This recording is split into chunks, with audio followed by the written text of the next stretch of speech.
Amweur Media, ahabbu an-nas ila Allah anfa'uhum lin-nas.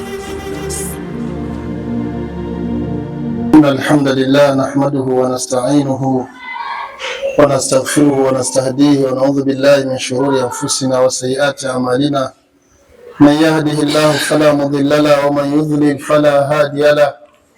Wa ashhadu an la ilaha illa Allah wahdahu la sharika lahu wa ashhadu anna sayyidana wa nabiyyana Muhammadan abduhu wa rasuluhu sallallahu alayhi wa ala alihi wa ashabihi wa man tamassaka bi sunnatihi ila yaumiddin wa sallama tasliman kathira. Ma baada, shukuru Allah subhanahu wa ta'ala, mwana mkarimu mwingi wa rehma, yeye ambaye kwa ukarimu wake Allah ametupa Uislamu bila kumuomba, bila juhudi.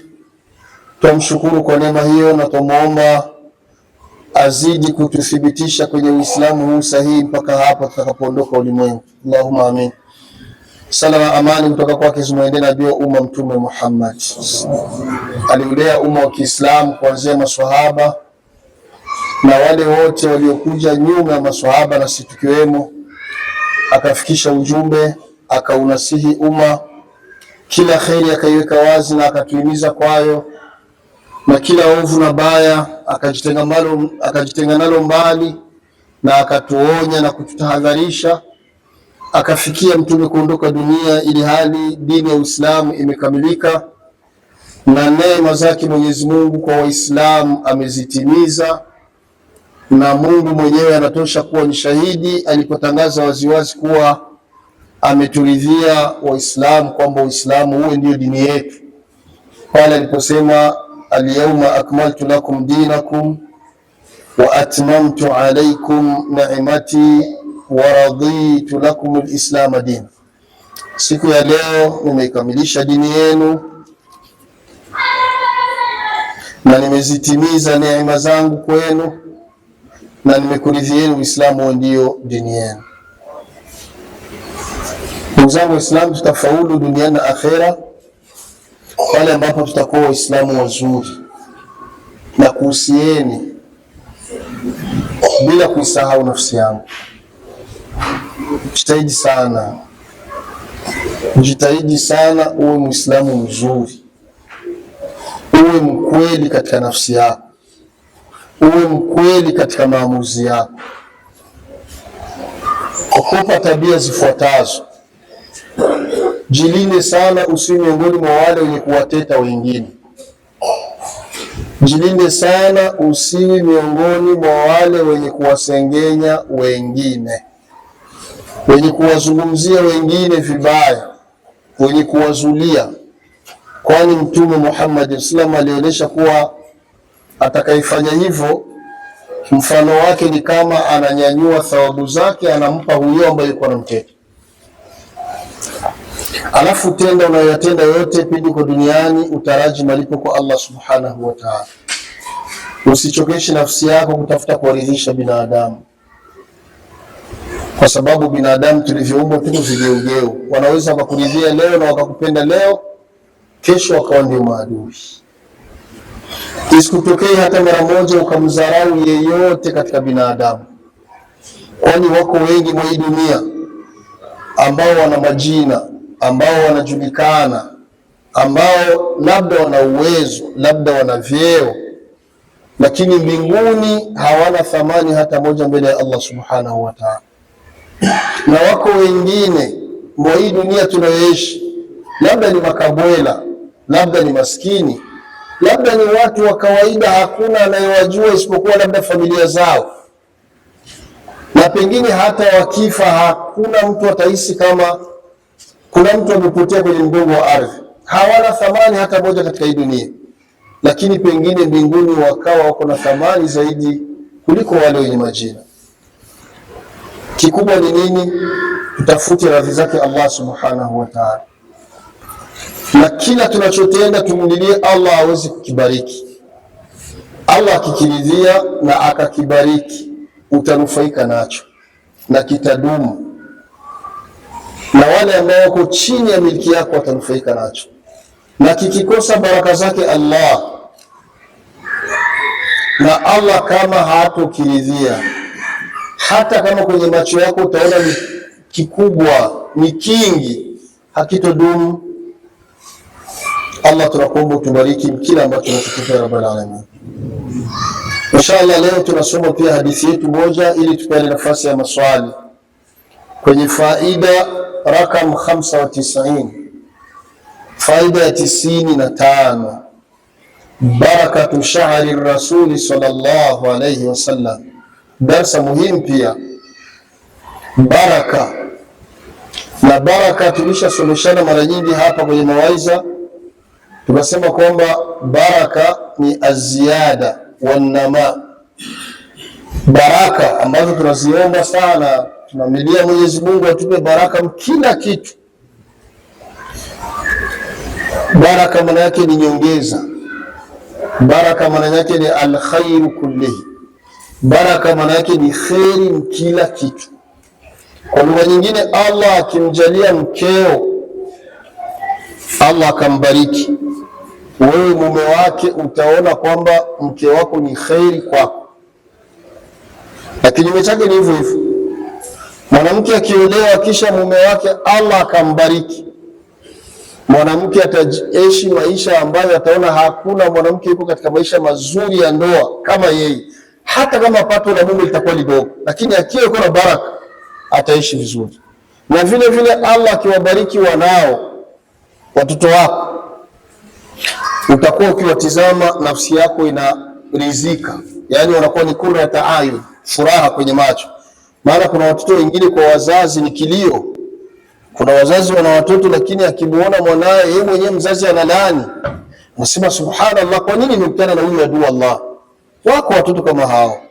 Na kuna wengine akimuona mwanae au akimsikia wanamzungumza mwanae, yeye mwenyewe anashukuru na anamwombea dua, Mungu nilindie mtoto wangu. Kwa hiyo baraka ni kheri kila kitu. Na Allah akitia baraka kwenye chakula kinakunufaisha, na Allah akitoa baraka kwenye chakula kinakudhuru. Wako watu wengi wanaugua kwa sababu ya vyakula wanavyokula. Na Allah akitia baraka kwenye elimu yako itakunufaisha wewe na wale wote utakaowafunza. Na Allah akitoa baraka kwenye elimu yako itakuangamiza. Utakuwa na kiburi na kujiona kwamba wewe ndio ulisoma na wewe ndio mjuzi kuliko wengine. Albaraka ya jamaa. Na ndio maana Mtume Muhammad sallallahu alaihi wasallam alikuwa hamalizi dua yake ya kunuti kwenye sala ya witri isipokuwa atasema wabarik lana fima ataitana, na utubariki mkila ambacho unatupa. Wal barakatu min Allah ya ibadallah. Na baraka zinatoka kwa nani? Kwa Allah subhanahu wa ta'ala. Asiji mtu yeyote akawatapeli watu kwamba njoni kubariki. Katika dini yetu hakuna hayo. Lakini zama za mtume wetu Muhammad, kwa utashi wake Mungu na kwa hikma yake Mungu, Mtume Muhammad sallama, jasho yake ilikuwa ni baraka kwa maswahaba. Maswahaba walikuwa wanagombania jasho ya mtume. Sha'ri rasul, nywele zake mtume akishevu, maswahaba walikuwa wanazigombania kwa sababu ni baraka. Imepokelewa kwamba Khalid ibn Walid alikuwa anachukua nywele za mtume anatia kwenye kalaswa, kwenye kofia yake, anashonea hapa hivi, alafu anavaa kwa sababu kutafuta baraka. Bali walikuwa wanachukua wengine nywele za mtume wanatia kwenye maji, wanavuruga kama ni mtu anaumwa, kisha wanachukua ile maji, kama ni kichwa namnausha kichwani na anapona. Baraka. Mate ya mtume wetu Muhammad katika kinywa chake tahara, kinywa kisafi, mate ya mtume alikuwa ni baraka. Na ndio maana walikuwa maswahaba Madina, kila ambaye anazaa mtoto, kila ambaye alikuwa akizaa mtoto, zama zile wazao maswahaba na maswahabiati wa kike, walikuwa kwenye hakika wanawapeleka kwa mtume wetu Muhammad ili mtume amfanyie kitu wanaita at-tahnik. Yani mtume anachukua tende, anaitafuna yeye mtume ile tende, alafu ile supu ya tende, kwa maana kitafuna atachanganyika na mate yake, ile supu ya tende mtume anachukua, ule mtoto anamweka naye kwenye ufizi hapa juu, afu mtoto analala. Sisi nadhani huko nyumbani kwa nini kufanya hakika, mnajua mnawapaga asali, asije shia kaleta nini wake wa ajabu eti anatafuna tende akampa bahati mtoto wako. Hakuna baraka kutoka kwa Sheikh. Hamna, sija kama muuguzi wakati mwingine makarida ntele, magonjwa ya meno na nini, vitu kama hivyo. Lakini hiyo ilikuwa ni haswa kwa mtume wetu Muhammad sallallahu alayhi wasallam. Kwa hiyo walikuwa wanatafuta hata yale mate ya mtume Muhammad. Kwa hiyo darasa letu la leo linagusa moja katika hiyo, barakatu sha'ri rasul, baraka ya nywele za mtume wetu Muhammadin sallallahu alayhi wasallam. Hadithi yetu moja, an Anas radhiyallahu anhu anna Rasulullah sallallahu alayhi wasallam ata Mina fa ata al-jamrata faramaha thumma ata manzilihi bimina wa nahara thumma qala lilhalaq khudh wa ashara ila janibihi al-ayman thumma al-aythar thumma ja'ala yu'tihi an-nas. Rawahu Muslim. Hadithi yetu ni moja na ndio tutaizungukia hii, an Anas radhiyallahu anhu.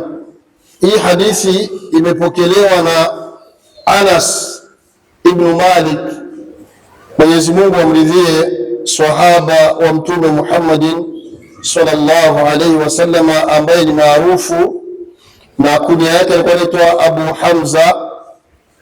Alizaliwa kabla ya kuhama mtume Muhammadin sallallahu alayhi wasallam Madina kwa miaka 10.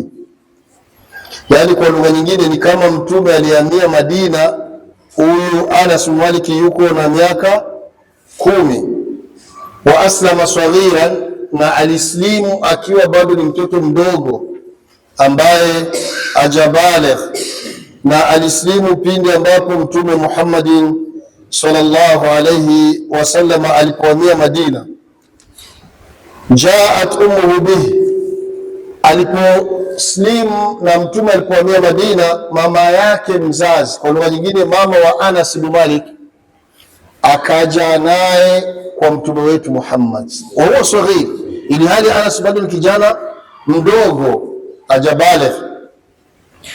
Akaja akamuomba mtume Muhammad sallallahu, mama mzazi amekuja na kijana kake, kumwambia ya Rasulullah, na kuomba kwa ajili ya Allah, mwanangu huyu nikubalie naye akusaidie kazi za uwani, kwa lugha nyingine awe mfanyakazi wako. Allah mridhie mama yake na Anas. Wallahi huyu ni mama ambaye alikuwa na busara, alikuwa na hekima, alijua kitu gani anamtafutia mwanae.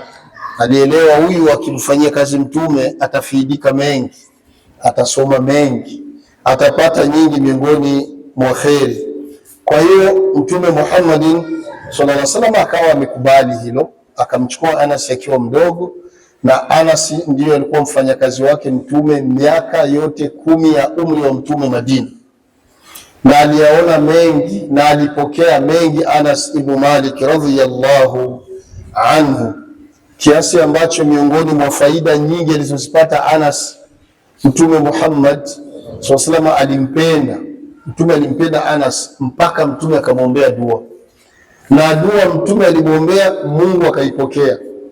Mtume Muhammad sallallahu alaihi wasallam alimwombea dua akisema, Allahumma akthir malahu, Mola wangu nakuomba huyu atakapokuwa, akthir malahu, mpe mali nyingi, wa waladahu, na umjalie azae watoto wengi, wabarik lahu fihi, na umbariki katika mali yake hiyo na watoto wake hao. Allah subhanahu wa ta'ala akaipokea dua ya mtume wetu Muhammad sallam. Huyu tunayemzungumzia Anas bin Malik ni mmoja miongoni mwa maswahaba ambao idadi yao ni chini ya 4 walioishi miaka mingi duniani. Anas aliishi umri zaidi ya miaka 100, zaidi ya miaka 100, bali alifikia kwenye umri ambao hata kufunga saumu alikuwa hawezi tena kwa sababu ya umri wake umekwenda, na alikufa mwaka wa 93 hijiria, mwaka wa 93. Mtume Muhammad sallallahu alaihi wasallam alikufa mwaka wa 11 siku ya Jumatatu tarehe 12 ya mwezi wa 3 wa Rabiul Awwal, mwaka wa 11. Anas akafa wa 93. Unaiona hiyo miaka ilipita hapo katikati, na ndio maana aliwasomesha wengi, walisoma kwake.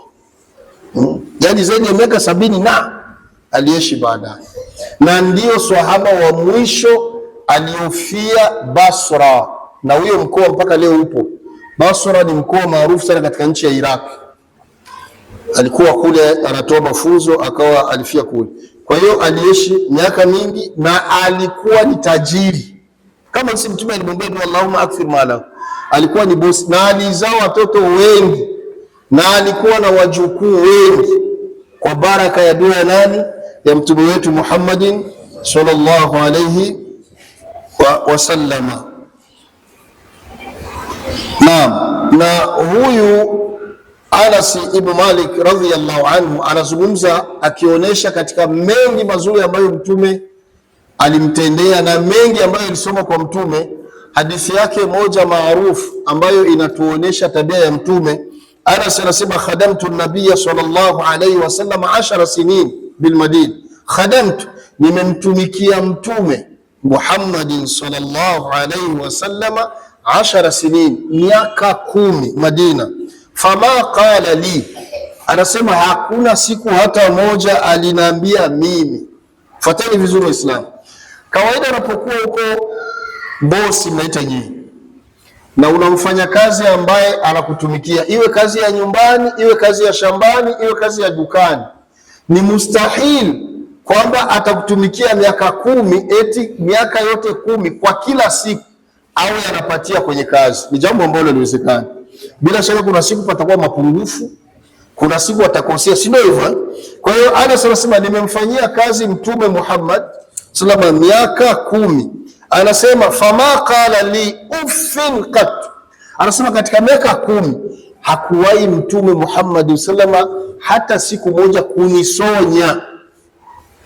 Yani labda pengine nimefanya kosa au ameniamrisha nifanye, sikufanya kama si nataka, kwamba mzee akafanya hata siku hii mtume hakuwahi kufanya kitu kama hicho. Bali anaendelea kusema wala qala li shay'in sanatuhu lima sanat, wala haikutokea hata mara moja kwamba kuna kitu amenituma nifanye alafu nikakifanya kisha mtume akamwambia kwa nini umefanya hivyo, yani kwa wengine nimefanya vibaya. Haikutokea hata siku moja kanilaumu au kanifokea. Na anaendelea pia anasema wala li shay'in taraktuhu lima taraktu, au pengine amenituma nifanye jambo fulani kisha sikulifanya alafu mtume akamwambia kwa nini hukulifanya. Haikutokea hata siku moja. Bali kwenye hadithi nyingine anasema kuna siku mtume Muhammad sallallahu alaihi wasallam alinituma, amenipa chombo fulani mnatende, akaniambia peleka kunyumba fulani wapelekee. Ana si wakati ule bado hajabale, nikatoka na zile tende mzee amenituma nikaenda. Katika ukata 0 2 3 nikakuta vijana wa miaka yangu wako wanacheza barabarani. Mtoto ni mtoto. Nilichofanya mimi nikachukua na mimi ile bakuli nikatia pembeni, nikaingia mchezo. Nikaanza kusakata na wengine mchezo, nikasahau hata yale. Kumbe mzee anasubiri nyumbani wale kama nitarudi. Muda umekwenda, baada ya muda mrefu niko michezo hivi, nilishtukizia tu mtu kwa nyuma, amenitokea kwa nyuma alafu ameniziba macho. Alafu baada ya kuniziba macho kama kijana mbichi, nataja sasa wale wenzangu ambao nacheza nao fulani ili aache. Alafu nasema nataja fulani kama mara ngapi, kisha baada ya kuwa nifungua hivi nageuka hivi na muona ni mtume wetu Muhammad. Baba zetu wanajijua na nyinyi wa baba ndio yule mtume mwana kacheza hajafikisha, alafu umekuta barabarani, utafanyaje? Kuna wababa wanapiga majengra lakini mtume hata kofi hata kinyunguki. Kisha baada ya kuniacha eti mimi nimsema mtume wala sikumbuki, aliniuliza tu swali moja, ya ghulam, kijana ulipeleka kwenye nimekutuma? Nikasema la si tu ya Rasulullah, nilisahau mtume. Fatabasama Rasulullah sallallahu alaihi wasallam, niliposema tu nilisahau, mtume akacheka akatabasamu, akamwambia basi peleka haraka sana. Nikaenda kwenye ile bakuli nikapeleka, wala hakunifokea. Kama ndio wazazi hao, Allah atujalie siku ya kiyama tuwe miongoni mwa wale watakuwa karibu na mtume wetu Muhammad sallallahu alaihi wasallam. Sasa huyo Anas bin Malik radhiyallahu anhu kwenye hadithi anasema anna Rasulullah sallallahu alaihi wasallam ata Mina, anasema mtume wetu Muhammad sallallahu alaihi wasallam kwenye hija yake moja ile ndio hiji. Maana Anas alikuwepo, si mfanyakazi wake. Anasema tulipofika Mina, fa ata aljamrata faramaha, ile tarehe 10 ile, baada ya kuwa mahujaji walilala sehemu inaitwa Muzdalifa, wamerejea Mina. Cha kwanza wanafanyaga wakifika Mina, huwa wanakwenda kupiga kile kiguzo kikubwa, mawe 7. Kwa hiyo Mtume alienda pale, faata aljamra, akaenda kwenye kile kiguzo, faramaha, akapiga yale mawe 7, bismillah Allahu akbar, bismillah Allahu akbar.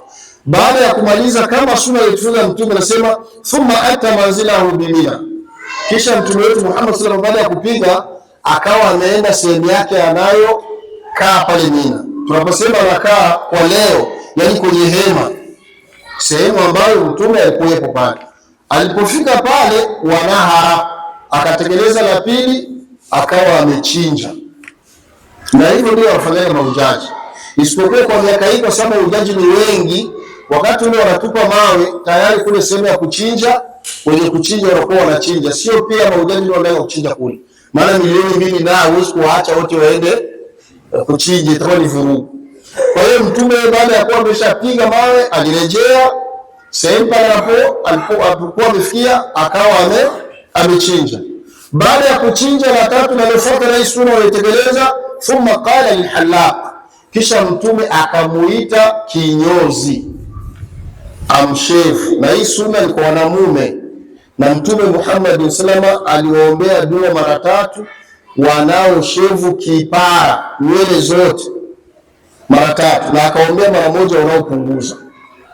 Kwa hiyo mtu akienda umra au hija, ni vizuri unapokuwa umetekeleza, unafikia kwenye sunna, nyoa kipara ili upate ujira ulikuwa mkubwa. Kwa hiyo Mtume akamuita yule kinyozi, akamwambia amnyoe, lakini katika kumwambia akamwambia khudh, Mtume akamwambia ni shevu, chukua. Wa ashara ila janibihi al-ayman, kama tulivyosema jana, Mtume akamwambia nyoe, lakini anzia hapa kulia.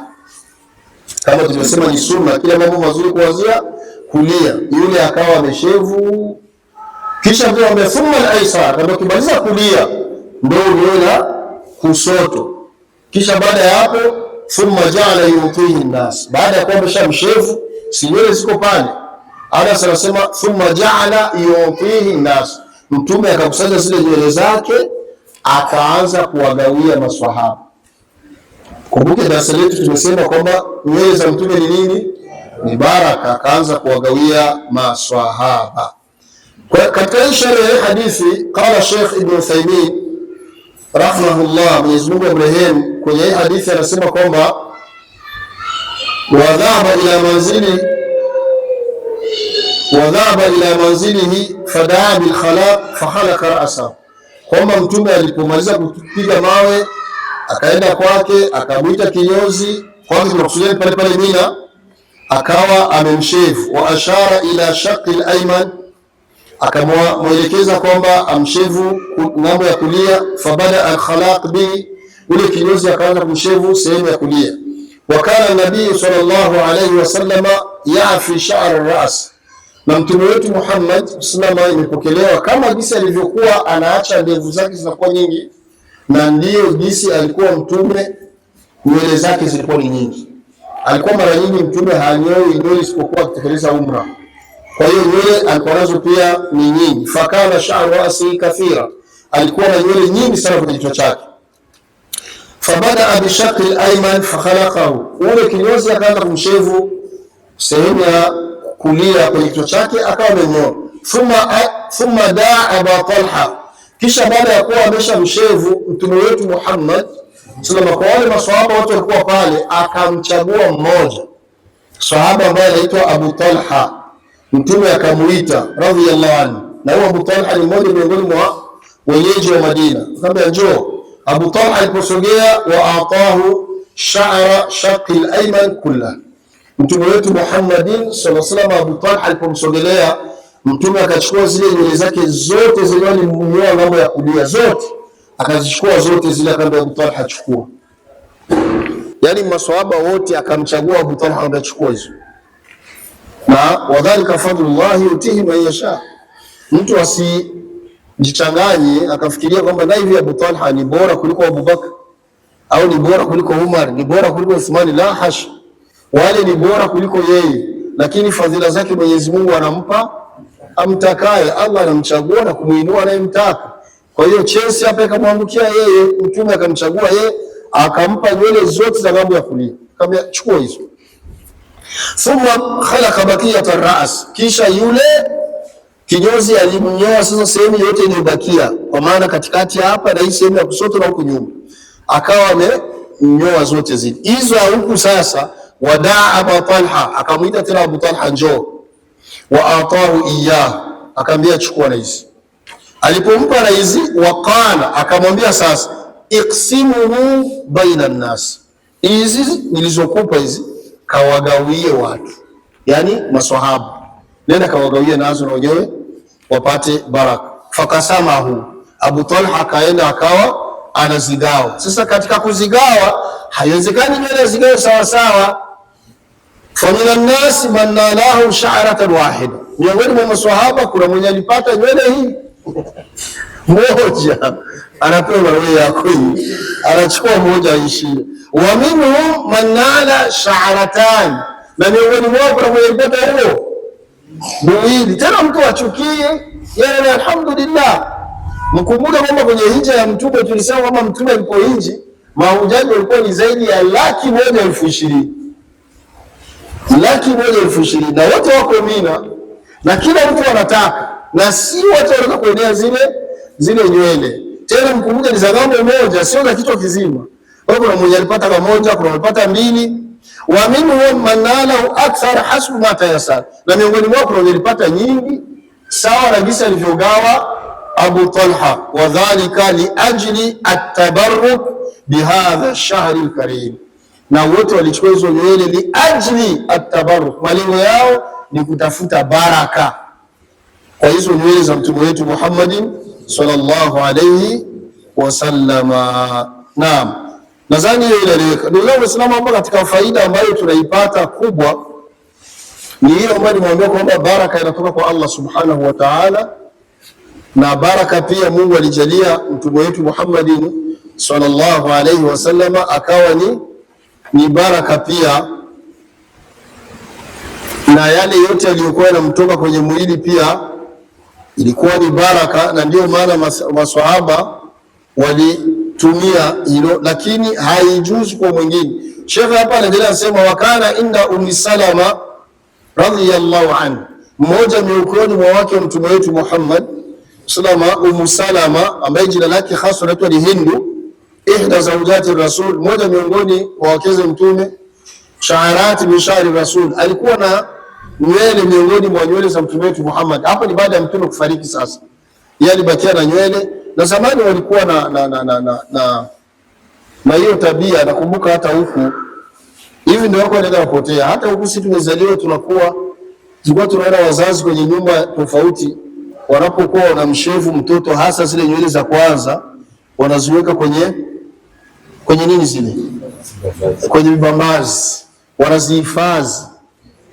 Walikuwa na tabia kuhifadhi sana nywele, na wakati mwingine hata kitofu kile wakikata huku nyumbani walikuwa na tabia. Kwa hiyo hata baada ya mtume kufariki, mama yetu huyu Ummu Salama alikuwa na sehemu ya nywele za mtume wetu Muhammadin sallallahu alayhi wasallama, na alikuwa amezihifadhi katika chombo fulani ambacho ni kimeundwa katika fedha, na akawa fakana nasu idha marida, ilikuwa watu wakiumwa au indahum marid au akiwa na mgonjwa, jao ilaiha, walikuwa wanakuja kwa huyu mama mke wa mtume wetu Muhammad sallallahu alaihi wasallam. Fasabbat ala sha'ri ma'an, alichokuwa anafanya alikuwa anachukua zile nywele anaziroweka na maji, wa harakatu bihi, kisha kishaziroweka anazivuruga mle maji. Thumma atatuhu almarid, kisha anachukua zile anamkamulia yule mgonjwa na nini. Fashufia biidhnillah, na walikuwa wanapona kwa idhni ya Allah subhanahu wa ta'ala, bibarakati sha'ri nabii sallallahu alayhi wasallam, na kutokana na baraka ya nywele za mtume wetu Muhammadin sallallahu alayhi wasallam. Sheikh anasema lakin hadha, na hili ndio la kuzingatia, laisa lighairi nabii sallallahu alayhi wasallam, kwa mwingine yeyote kinyume cha mtume haijuzu. Asiji mtu akaleta kibelembele kusema acha na mimi nikachukue baraka kwa shehe wangu, acha na mimi nikachukue baraka kwa fulani. La, hakuna hayo. Anasema fa inna sahabata lam yatabaraku bi sha'ri Abi Bakr wa huwa afdalul umma baada ar-rasul sallallahu alayhi wasallam, kwani maswahaba haikutokea hata siku moja kwamba walienda kutafuta baraka kwa Abu Bakr baada ya kufishwa mtume, na walikuwa wanaelewa vyema kwamba Abu Bakri ni bora kuliko wengine wote waliobaki katika umma. Wala bishari Umar, wala wakufanya hilo kwa Umar ibn Khattab, wala ghairihi min as-sahaba, wala wakufanya hilo kwa yeyote miongoni mwa maswahaba. Wakadhalika min dunihim la yutabaraku bisharihi wala bi'araqi wala bithiabi. Kwa hiyo shehe anasema kinyume cha mtume yoyote yule hatuendi kuchukua baraka kutokana na nywele zake au baraka kutokana na jasho yake au nguo yake. Maana kuna wengine wanakuwa na tabia, amekufa shekhe, unasikia mtu anakuja anasema mimi niko naomba lile joho la shekhe, nipe lile joho la shekhe. Mwingine anasema ile kanzu ya shekhe, ile tasbihi ya shekhe, ni ili nipate baraka za shekhe. Hakuna baraka utapata kutoka kwa mwenzako, hakuna baraka, ni kwa Mtume Muhammadin sallallahu alaihi wasallam katika binadamu, kwa wengine hamna. Ndugu zangu Waislamu, huyo tuliyomtaja alipokea hadithi ni Anas ibn Malik, na mkumbuke siku za nyuma tulipotaja wale maswahaba sita waliopokea hadithi nyingi, na yeye pia yumo. Wa huwa min almukthirina fi riwaya, ni miongoni mwa maswahaba waliopokea hadithi nyingi. Tumesema alikufa mwaka wangapi? Mwaka wa 93 Hijria, na umri wake ulikuwa ni zaidi ya miaka 100. Naam. Ama kuna swahaba ambayo ni vizuri kila Muislamu amjue, hata kesho ukiulizwa swali, man huwa akhir man mata min as-sahaba, akhir wa mwisho kabisa katika maswahaba aliyokufa mwisho wote, yani baada ya kufa hakuna wengine swahaba alikuwa amebakia kwenye mgongo wa ardhi, ni swahaba anaitwa Abu Tufail Amir ibn Walitha al-Laythi. Huyu ni maarufu sana. Abu Tufail ndio wa mwisho aliyokufa katika maswahaba, tena yeye alifia Makkah al-Mukarrama, na alipokufa yeye ilikuwa ni mwaka wa 110 Hijria. Mwaka wa 110 Hijria ndio alikufa huyu, na ndio alikuwa wa mwisho kufariki katika maswahaba, akijulikana kwa jina la Abu Tufail al-Laythi, Allah amridhie pia. Na yuko mwingine ambaye anaitwa Mahmud ibn Rabi'. Mahmud ibn Rabi' huyu anachukuliwa kwamba ndio swahaba wa mwisho aliyofia Madina, yani katika maswahaba aliyofia Madina wa mwisho ni huyu Mahmud ibn Rabi'. Anas tumesema ni swahaba alifia wa mwisho wapi? Basra, Iraki kule. Ama huyu Abu Tufail yeye ndio anafunga mlango, yani yeye ndio wa mwisho. Baada ya Abu Tufail kufa hakuna wengine swahaba alikuwa amebaki. Yeye Abu Tufail alifia Makkah al-Mukarrama na alikufa ni mwaka wa 110 ndio alikufa huyu Abu Tufail. Allah waridhie wote, Allahumma amin. Ndugu zangu Waislamu, kama ninavyopenda kuwahusia bila kuisahau nafsi yangu, tunachohitaji kwenye maisha yetu ni baraka, sio kumiliki vingi, sio kuwa na vingi, lakini tumwombe Allah subhanahu wa ta'ala atupe baraka nyingi katika chochote ambacho atakacho tupa. Allahumma amin. Inshallah hadithi yetu moja imekwisha, kilichobaki kama muda wa azana umeenea tutoe azana, na kama haujaenea tuingie maswali moja kwa moja katika kusubiria muda huo wa azana insha Allah. Ibn Nyamweru Media, ahabbu nnasi ila Allah anfauhum linnas.